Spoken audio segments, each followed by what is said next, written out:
Hello, ಹೇಳೋ ಮಚ್ಚ. ಏನೂ ಇಲ್ಲ, ಮನೇಲೇ ಇದ್ದೀನಿ, ಹೇಳೋ. ಓ ಹೌದಾ, ನಮ್ಮನೇಲಿ ಯಾರೂ ಇಲ್ಲ, ಇಲ್ಲೇ ಬಾ. ಆದರೆ ಈ ಸಲ ಫಂಡಿಂಗ್ ಮಾತ್ರ ನಿಂದೆ ಗುರು. ಆಯ್ತಾಯ್ತು, ನೆಕ್ಸ್ಟ್ ಟೈಮ್ ಪಾರ್ಟಿ ನಂದೆ. ಸರಿ, ಬೇಗ ಬಾ. ಹಲೋ, ಬರ್ತಾನೆ, ತಗೊಂಬರೋ. ಓಕೆ, ಬಾಯ್.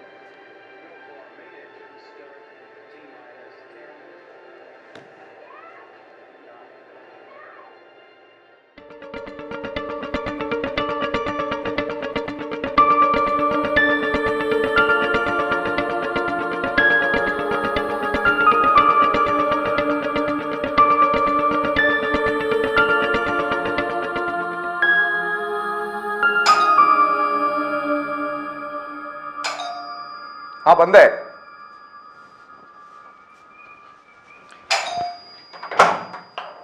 ಬರೋ. ಯಾಕೋ ಇಸ್ಲೇಟು?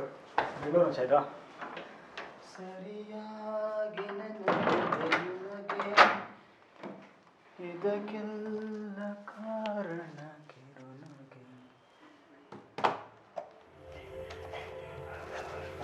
ಏನು ಗುರು ಸಮಾಚಾರ? ಏನಿಲ್ಲ ಮಚ್ಚ, ಎಲ್ಲ ಹೇಳಬೇಕು. ನೀನು ಇವತ್ತು ಇಂಗ್ಲೀಷ್ ಫಿಲ್ಮ್ ನೋಡ್ತಾ ಇದೆಯಾ? Humanity was born here but was never meant to die. ಎಂಥ ಕಾನ್ಸೆಪ್ಟ್ ಅಲ್ಲ ಇದು? ನನಗೊಂದು ಅರ್ಥ ಆಗಲಿಲ್ಲ. ಕೋಲಾರ ಜಿಲ್ಲೆಯ ಈ ಕುಗ್ರಾಮದಲ್ಲಿ ಇದೆಂಥ ವಿಸ್ಮಯಕಾರಿಯಾದ ಸ್ಥಳ. ಭಕ್ತರು ಪಾತ್ರೆಗಳಲ್ಲಿ ಊಟ ಇಟ್ಟರೆ ಉಂಡು ಹೊರ ಕೊಡೋ ಈ ದೈವ. ಈ ಪವಾಡದ ಹಿಂದಿರೋ ಆಗೋಚರ ಶಕ್ತಿಯಾದರೂ ಏನು, ಅಲ್ಲಿ ನಡೆಯುವ ಘಟನೆಗಳಾದರೂ ಏನು, ಇವೆಲ್ಲರ ಉತ್ತರಕ್ಕಾಗಿ ವೀಕ್ಷಿಸಿ ಹೀಗೇಕೆ ಉಂಟು ಬ್ರೇಕ್ ನಂತರ. ಏನೋ ಇದು? ಯಾಕೋ, ಏನಾಯ್ತು? ಇನ್ನೇನು ಮತ್ತೆ, TRPಗೆ ಅಂತ ಏನು ಬೇಕಾದರೂ ಹೇಳ್ತಾರೆ. ಅಂಥದ್ದೇನು ಹೇಳ್ದೆ ಇವಾಗ ಅವನು? Channel action ಮಾಡೋದೇನೋ? ಲೋ ಮಚ್ಚ, ಅದ್ರಲ್ಲಿ ನಮ್ಮಂಥದ್ದು ಏನಾದರೂ ಇದೆಯೇನೋ? ಪಾತ್ರೆ ಅಂತೆ, ಊಟ ಅಂತೆ, ಅಗೋಚರ ಅಂತೆ, ಪವಾಡ ಅಂತೆ, ಏನಾದರೂ ಲಾಜಿಕ್ ಇದೆಯೇನೋ ಇದ್ರ ಹಿಂದೆ? ನೀನು ನಂಬಲಿಲ್ಲ ಅಂದ ಮಾತ್ರಕ್ಕೆ ಆ ಥರ ಶಕ್ತಿಗಳೇ ಇಲ್ಲ ಅಥವಾ ಆ ಥರ ಘಟನೆಗಳೇ ನಡೆಯಲ್ಲ ಅಂತ ಅರ್ಥನಾ? ಅಲ್ಲೇನು ನಡೆಯುತ್ತೆ ಅಂತ ನೀನು ಯಾವತ್ತಾದರೂ ನೋಡಿದೀಯಾ? ಮಚ್ಚ, ಎಲ್ಲದನ್ನು ನೋಡಿನೇ ನಂಬಕ್ಕಂತೇನಿಲ್ವೋ. ಆದರೆ ಯಾವುದೇ ವಿಚಾರನ ನಂಬೋಕ್ಕಿಂತ ಮುಂಚೆ ಅದ್ರ ಹಿಂದ್ಗಡೆ ಏನಾದರೂ ಲಾಜಿಕ್ ಇದೆಯಾ ಇಲ್ವಾ ಅಂತ ನೋಡಬೇಕಲ್ವ. ನಮ್ಮ ಸಮಾಜಕ್ಕೆ ಏನಾದರೂ ನಂಬಿಸ್ಬೇಕು ಅಂದರೆ ಒಂದು ಅದ್ಭುತವಾದ ಕತೆ ಹೇಳಿದ್ರೆ ಸಾಕು, ಏನು ಬೇಕಾದರೂ ನಂಬ್ತಾರೆ. ಒಂದು ಹಾಲಿವುಡ್ ಫಿಲ್ಮ್ ನೋಡಿದ್ರೆ ಅದರಲ್ಲಿ ಏನಾದರೂ ಒಂದು ಲಾಜಿಕ್ ಹುಡುಕ್ತೀರ. ಅದೇ ನಮ್ಮ ಲೋಕಲ್ ಚಾನಲ್ ತೋರಿಸಿದ್ರೆ ಇಲ್ಲಾಜಿಕಲ್ ಅಂತ ಪಟ್ಟ ಕಟ್ತೀರ. ಇದೇ ನೋಡು ನಮ್ಮ ಸಮಾಜದ hypocrisy. Highly convenient all the time. ಜಜ್ಮೆಂಟಲ್ಲಿ ಆಗ್ಬೇಡ ಮಚ್ಚ. Ice cubes. ಇವಾಗ ಫಾರ್ ಎಕ್ಸಾಂಪಲ್ ಈ ಮೂವಿನೇ ತಗೋ. ಇದೊಂದು ಸೈನ್ಸ್ ಫಿಕ್ಷನ್ ಅಲ್ವಾ? ಅಷ್ಟಾಗಿನೂ ಇದರಲ್ಲಿ ತೋರಿಸಿರೋ ಸುಮಾರಷ್ಟು ವಿಚಾರಗಳಿಗೆ ಆಲ್ರೆಡಿ ಎಸ್ಟಾಬ್ಲಿಷ್ಡ್ ಪ್ರೂಫ್ಸ್ ಇದೆ ಮಚ್ಚ. It's a peep into the future. Cheers. Science ಅಂದರೆ ಲಾಜಿಕ್ ಇರುತ್ತೆ, ಇಲ್ಲಾಂದರೆ ಅದನ್ನು ಪ್ರೂವ್ ಮಾಡುವಂಥ ಪ್ರಯತ್ನ ಖಂಡಿತ ಇರುತ್ತೆ. ಪವಾಡ ಅಂದರೆ ನಂಬೇಕಷ್ಟೆ. ರ್ಯಾಷನಲಿಸಮ್ ಅಥವಾ ಸೈನ್ಸಿಂದ ಎಲ್ಲನೂ ಪ್ರೂವ್ ಮಾಡೋಕ್ಕಾಗುತ್ತೆ ಅಂತೀಯಾ? ಮಚ್ಚ, ತರ್ಕ ಅಂದರೆ ಯೋಚನೆ ಮಾಡುವ ಒಂದು ವಿಧಾನ ಅಷ್ಟೇ. ನನಗೆಲ್ಲ ಗೊತ್ತು ಅಂತನೂ ಅಲ್ಲ, ಅಥವಾ ನನಗೆಲ್ಲ ಅದನ್ನು ಪ್ರೂವ್ ಮಾಡೋಕ್ಕಾಗತ್ತೆ ಅಂತನೂ ಅಲ್ಲ. ಇವಾಗ ಈ ಪ್ರೋಗ್ರಾಮಲ್ಲಿ ತೋರಿಸಿರೋ ಜಾಗದಲ್ಲಿ ಮ್ಯಾಗ್ನೆಟಿಕ್ ಡೆಪಾಸಿಟ್ಸ್ ಇರ್ಬೋದು, ಅಥವಾ ಪಾತ್ರೆಗಳನ್ನ ಅಯನ್ನಿಂದ ಮಾಡಿರ್ಬೋದು, ಊಟನ ಪ್ರಾಣಿಗಳು ಬಂದು ತಿಂದಿರ್ಬೋದು. ಇದೊಂದು ಹೈಪೋಥೆಸಿಸ್ ಅಷ್ಟೇ. ಇದನ್ನು ಟೆಸ್ಟ್ ಮಾಡ್ಬೋದು. ಅದು ತಪ್ಪು ಅಂತ ಪ್ರೂವ್ ಆದರೆ ಇನ್ನೊಂದು ಹೈಪೋಥೆಸಿಸ್ನ ಯೂಸ್ ಮಾಡಿ ಟೆಸ್ಟ್ ಮಾಡ್ಬೋದು.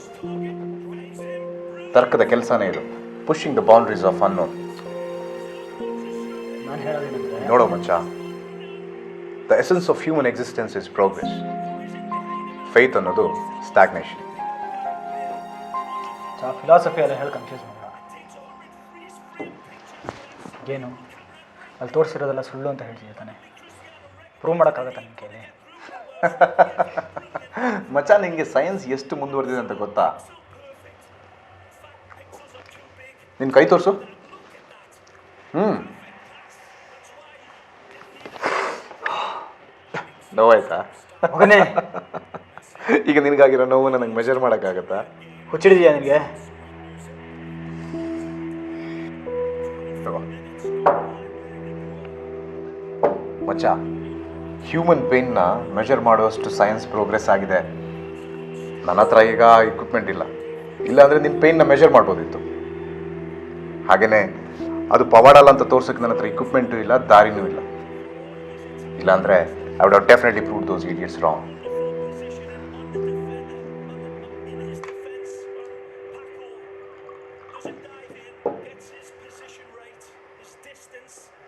Then just steps in at the exquisite moment, good defending again from Real Madrid. ಏಕೇನು ನಿಮ್ಗೆ ದಾರಿ ತಾನೇ ಬೇಕು?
ನಮಸ್ಕಾರ. ಹೀಗೇಕಿ ಉಂಟು ಕಾರ್ಯಕ್ರಮದ ವಿಶೇಷ ಸಂಚಿಕೆಗೆ ಎಲ್ರಿಗೂ ಸ್ವಾಗತ. ಇವತ್ತು ನಮ್ಮ ಜೊತೆ ಒಬ್ಬರು ತರ್ಕವಾದಿ ಇದ್ದಾರೆ. ಇವರು ನಮ್ಮ ಪಾತ್ರೆ ಪಗಡೆ ಕಾರ್ಯಕ್ರಮನ ಚಾಲೆಂಜ್ ಮಾಡಿರೋರು. ಸರ್ ನಮಸ್ಕಾರ. ನಮಸ್ಕಾರ ಮೇಡಮ್.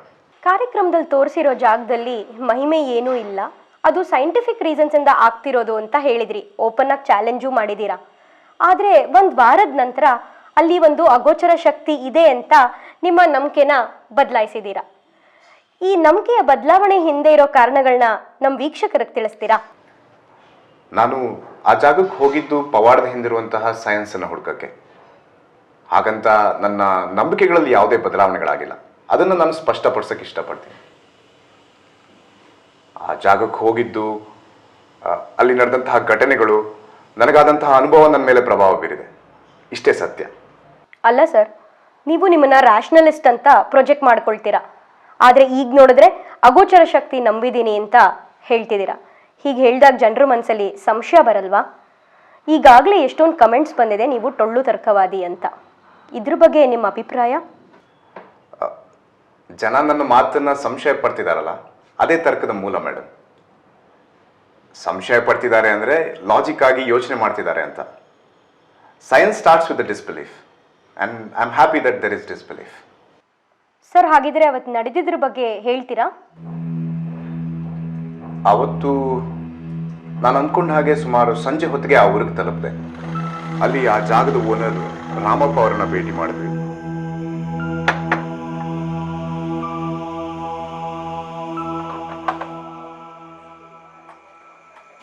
ಬನ್ನಿ.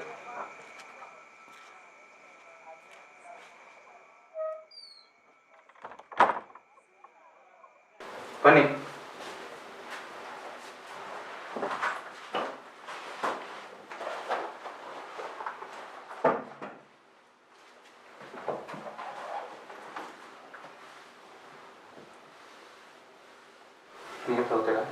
ಹಾಂ.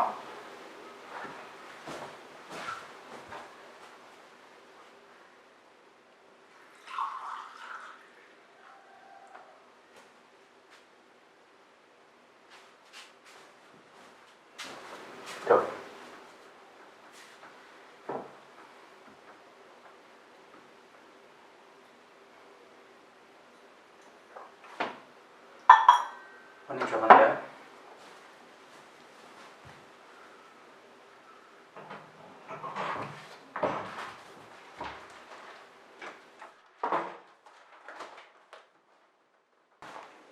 ಹೋಗೋಣ.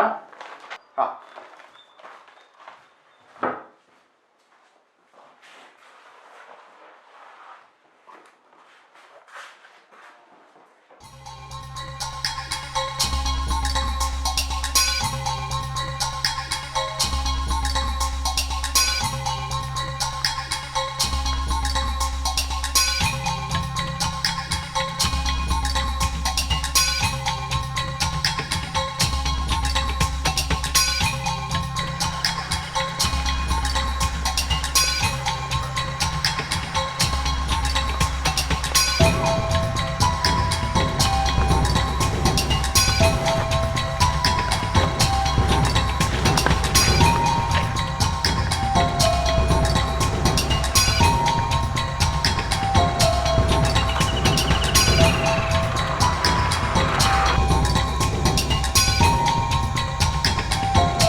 ಆಮೇಲೆ ಸುಮಾರು 12:30 1 ಗಂಟೆ ಆಗಿರ್ಬೋದು ಮೇಡಮ್.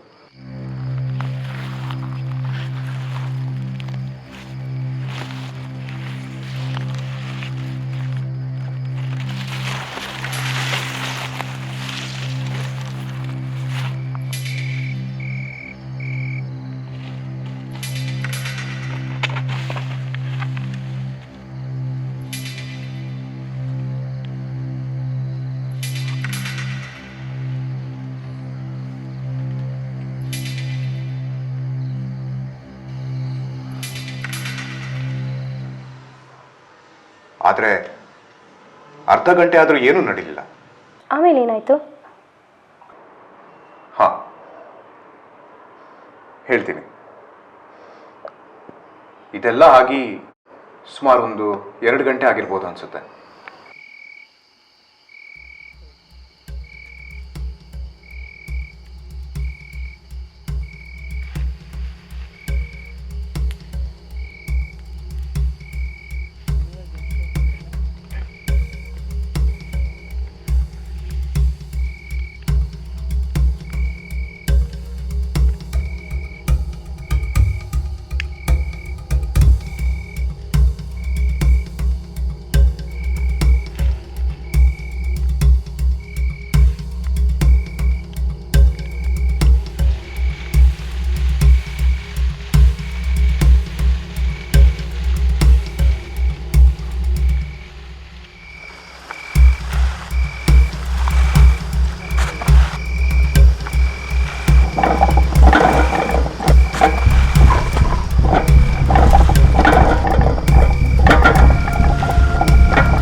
ನೋಡೇ ಇರಲಿಲ್ಲ ಮೇಡಮ್. ನಿಮ್ಗೆ ಈ ಘಟನೆಗಳ ಬಗ್ಗೆ ಯಾವುದೇ ಡೌಟ್ ಬರಲಿಲ್ವಾ? ಹಾಂ, ಡೌಟ್ ಬಂತು ಮೇಡಮ್. ಯಾರಾದರೂ ಹೈ ಪವರ್ ಲೈಟ್ಸ್ ಹಾಕಿರ್ಬೋದಾ ಅಂತ. ಆದರೆ ಆ ಊರಲ್ಲಿ ಕರೆಂಟೇ ಇರಲಿಲ್ಲ.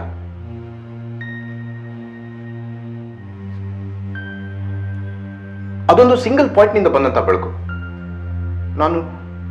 ನನಗೇನು ಮಾಡೋಕ್ಕೆ ಆಗದಿರೋಷ್ಟು ಪ್ರಖರವಾದಂಥ ಬೆಳಕು.